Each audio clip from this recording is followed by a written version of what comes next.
Hai semua, welcome back. Video kali tu nak ngembak kita orang jalan-jalan sebelah selatan England.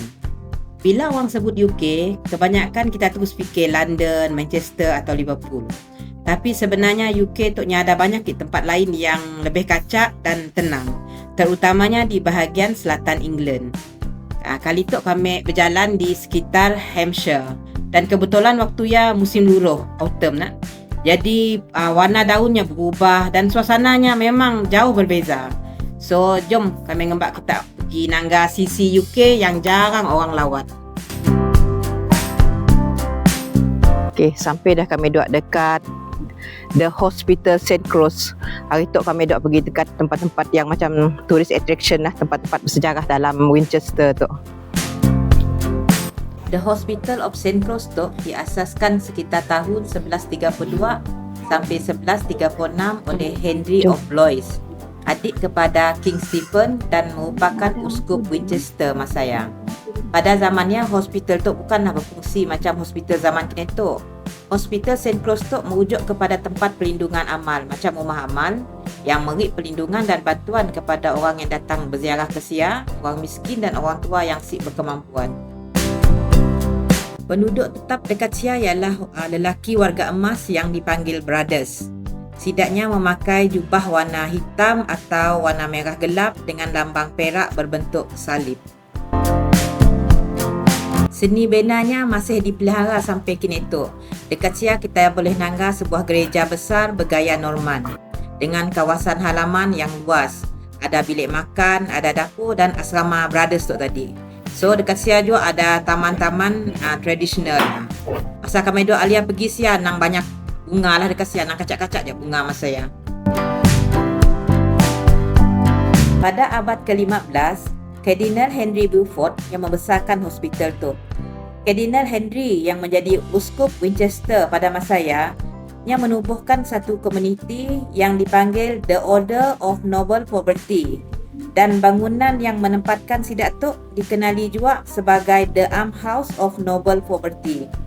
Tujuannya mula ya adalah untuk memberi bantuan kepada orang-orang tua yang miskin yang pernah berasal daripada keluarga terhormat dan bangsawan. Sidak tu dulu adalah golongan yang ada kedudukan tinggi tapi jatuh miskin. Jadi sidak tu dibantu dengan cara tetap dijaga untuk maruah sosial sidak. Tadi kami ada nyebut tentang komuniti yang dipanggil The Brothers ya nak. Sidak The Brothers tu sidaknya dibagi kepada dua kumpulan juga. Yang memakai jubah mengikut warna lah. Yang memakai warna hitam dipanggil Black Brothers. Sidak Black Brothers tu sidaknya adalah orang miskin dari luar yang dari Hospital St. Cross yang asalnya.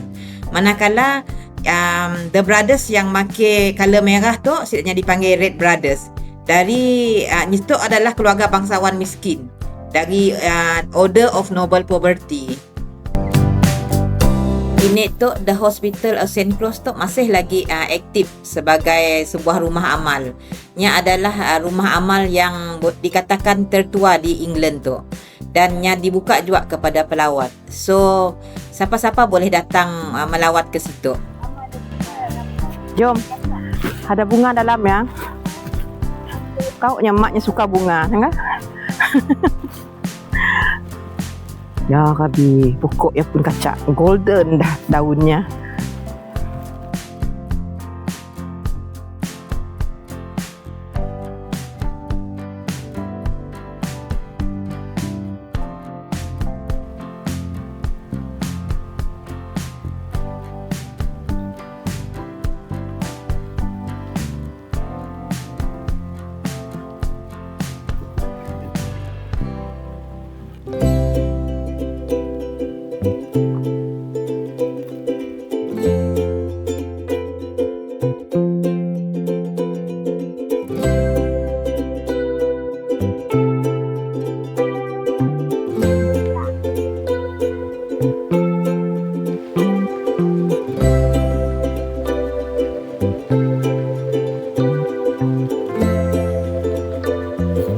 Kacak kawasan hospital tu tangga.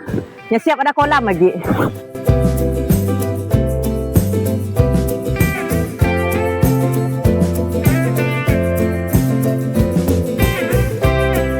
dengan bunganya, dengan musim luruhnya kuning tu.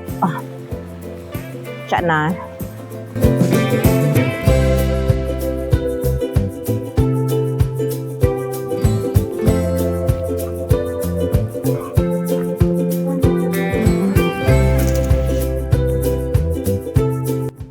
King's Gate tu adalah pintu gerbang pada zaman pertengahan yang masih kekal di Winchester kini tu.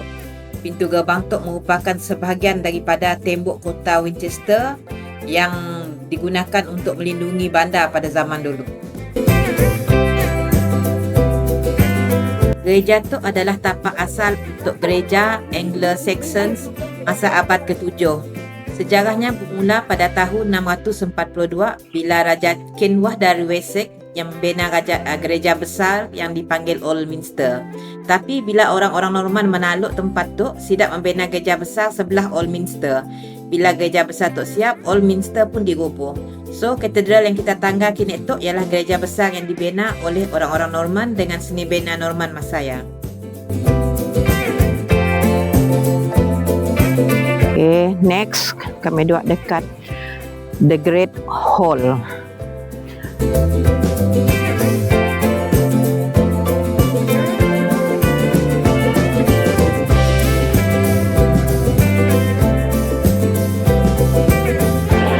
Untuk Winchester Islamic Center, nya saya ada masjid dalam tu, so untuk tempat pastinya solat lah. Islamic Center situ.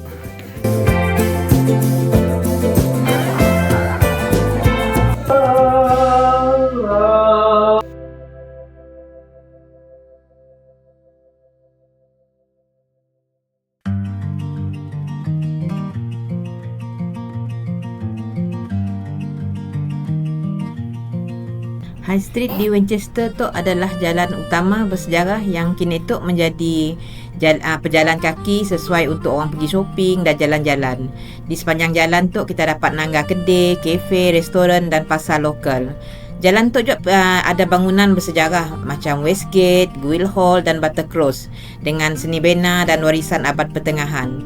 Kita jalan dekat situ, kita dapat rasa macam gabungan sejarah, budaya dan aktiviti moden dalam suasana bandar lama. Selamat pagi. Hari ini kami akan pergi ke Southampton, England. Melayu Sarawak, ada orang pakai. Okay. So Southampton dia belah selatan England lah. Yang akan betul-betul kat debah England dah nama Southampton, selatan England. So perjalanan dari Farnborough-nya kira-kira ambil 1 jam juga lah ke bandar Southampton ya. Okay, stay tuned. Driver, are you okay driver, Mama? Okay. Yeah. Fokus. Need to focus. Wah, acak. Salah simpang lah. Southampton. Okay. Yeah, mau pergi Southampton. Almost there. Sunyinya bandar, Mak. Ada orang kata kat belakang Mak. Ada kata belakang Mak. Turn right, then turn left. Cara sunyi je. Bila sampai je dekat Southampton kat terus hari hujan. Tunggu dulu dalam peta tunggu hujan reda baru dapat keluar. Dekat area apa tu Alia?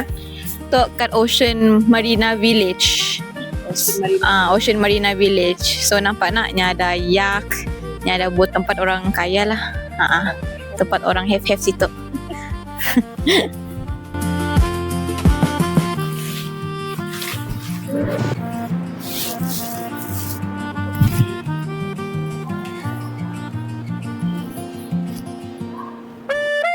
Itu adalah Goat House Tower yang adalah sebuah bangunan bersejarah yang terletak berhampiran dengan pelabuhan dalam bandar Southampton yang dibina pada abad ke-13 sebagai menara pertahanan dan gudang senjata bagi melindungi bandar dan pelabuhan daripada serangan laut Masaya.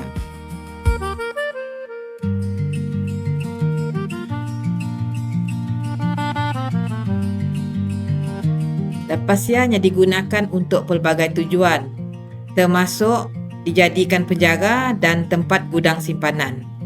Kini tu Courthouse Tower tu nya dah diubah suai lah, nya dah jadi galeri seni dan pusat budaya dekat situ. Tapi dah turun Alia. Dah. Lawak lah kerja, patutlah.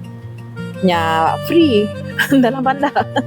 Rupanya dekat situ aja nyampun ya, castle-nya. Jomlah, jalan lah.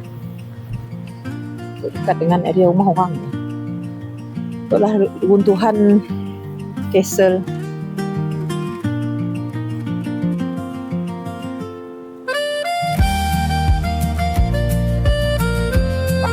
Apa dah nyala ya? You are standing above Castle Hall, the center of domestic life. Oh.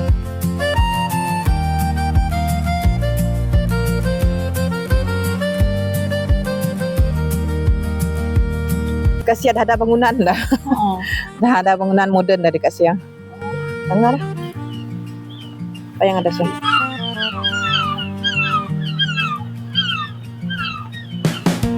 Itu adalah rumah penulis buku famous Jane Austen yang tulis buku Pride and Prejudice lah, mun kita orang tahu. Tu rumahnya dari 1807 hingga 1809, 2 tahun je lah yang stay situ. Oh, rupanya tu rumah sewa John Austen dengan keluarganya, bukan rumah sidaknya tu.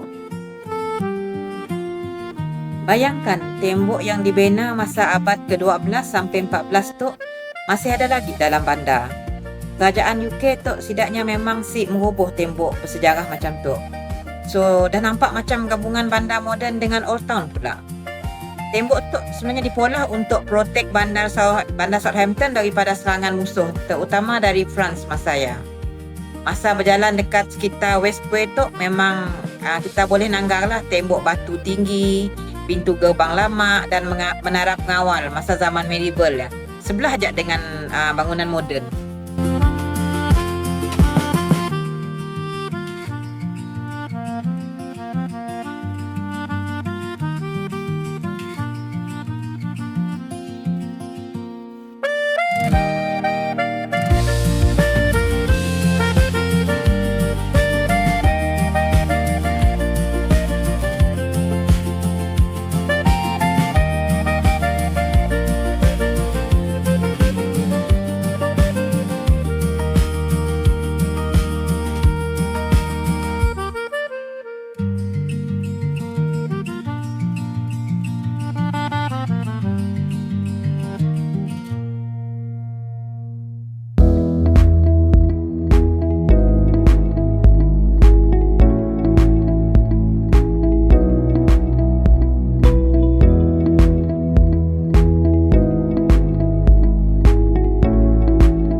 Itu adalah memorial untuk engineers yang atas kapal Titanic ya lah.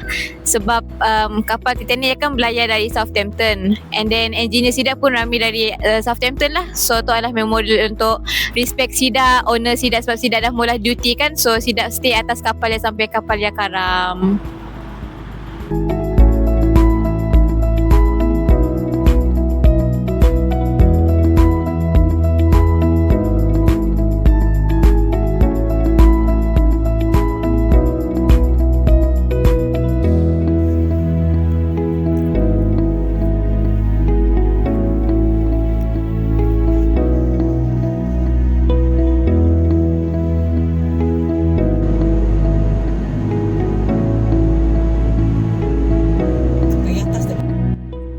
Hari tu kami ada teman. Akmal baru sampai hari Maghrib. Sekolahnya ada long weekend 5 hari. So Akmal fly ke UK lah, join kami dua alias situ. Petang tu kami dua Akmal raun ke sebuah kampung kecil yang diberi nama Chawton. Alia nyasi join lah sebab dia kerja. Dari highway kami dua masuk ke jalan kecil untuk pergi ke kampung tu. Memang nampak kampung tu sunyi lah, sebabnya memang kampung kecil kan. Si ramai orang ke kampung tu.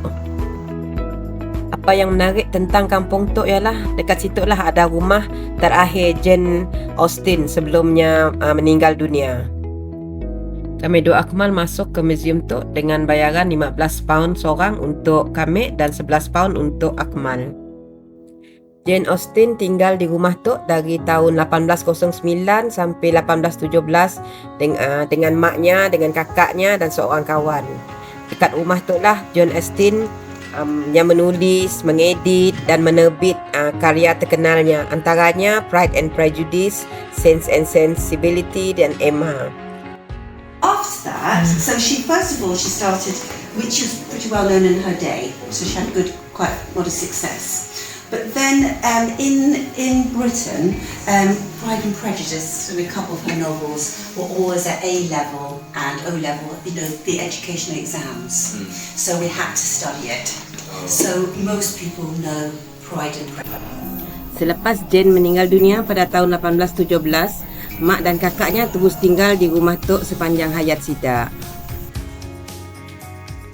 Akhirnya pada tahun 1940-an, seorang dermawan bernama T.E. Carpenter yang membeli rumah Tok dan menjadikan rumah Tok sebagai museum dan membukanya kepada orang awam pada tahun 1949.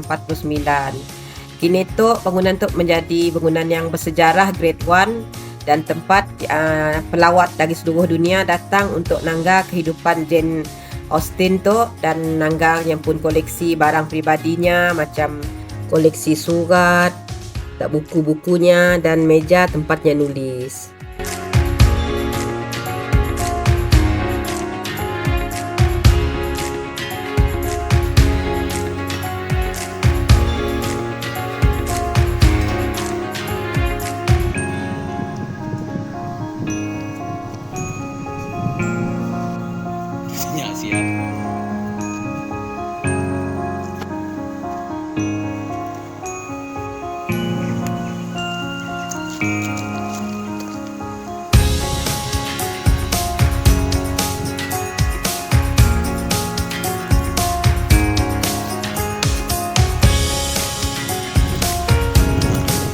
St. Nicholas Church adalah sebuah gereja lama di dalam kampung Chawton tu.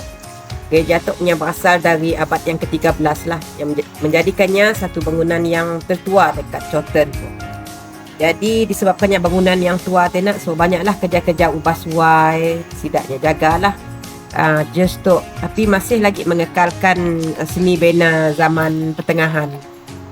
Just tu ada hubungan kait rapat lah dengan keluarga Jane Austen, sebab Jane Austen dan keluarganya adalah jemaah tetap di gereja tu. Malah mak dengan kakaknya pun ditanam di tanah perkuburan situ. Hari tu kami tiga naik train ke London, tapi dari Farnborough tu saya dah direct train, so kami orang stop kat Waterloo Station dan naik underground tube ke London. Kami tu sebenarnya dah 3 tahun dah ke London, sebab sebelum tu memang selalu ke Liverpool aja ngagak Alia. Sampai je dekat London, kami tiga terus ke Borough Market. Borough Market tu ialah pasar makanan tertua dan paling famous dekat London. Lokasionnya dekat je dengan London Bridge. Borough Market dikatakan sudah wujud sejak lebih 1000 tahun. Tok mulanya jadi destinasi bersejarah yang masih hidup sampai ke hari tu. Kat situ memang syurga makanan. Ada macam-macam jenis fresh food, macam hasil tani, cheese, roti, pastry, daging, seafood, serta street food dari seluruh dunia.